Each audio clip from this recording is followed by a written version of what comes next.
In today's video, I'm going to teach you how to make nostalgia effect in Capcut. By the end, you'll have a warm, vintage look that feels like a memory, perfect for reels, stories, or any clip you want to give a sentimental vibe. Start by opening Capcut. You can use the web version in your browser or the mobile or desktop app, whatever you're comfortable with. Once you're in, create a new project. Choose the 9:16 aspect ratio.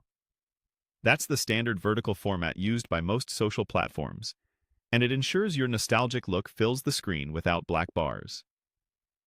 Next, add your video. Import your clip, and make sure it lands on the timeline so you can see it in the preview. Give it a quick play to confirm audio and visuals are in place. You don't need to cut or rearrange anything for this effect to work. Just make sure the footage you want is right there on the timeline. Now, open the Filters panel. Filters in Capcut are preset color styles that quickly set a mood, and they're a great starting point before doing any deep color editing. Inside Filters, navigate to the category called Movie. This section contains cinematic looks designed to reshape color, contrast, and tone in a cohesive way. Find the filter named Nostalgia and click it.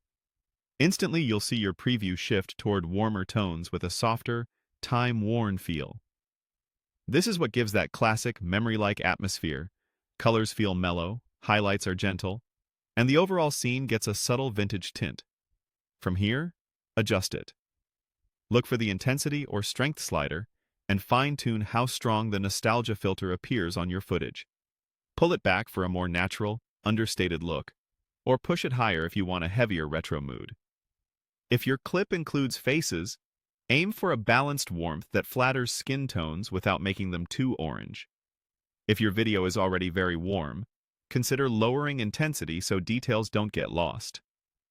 You can also trim the filter's duration on the timeline if you only want the effect on a specific portion of your video. Use the preview to compare before and after and make tiny tweaks until it feels right. When you're happy with the tone, play the sequence from the start to confirm everything looks cohesive. That's it. Your nostalgia effect is set. With just a few thoughtful adjustments, you've transformed your footage into something that feels timeless and emotionally rich.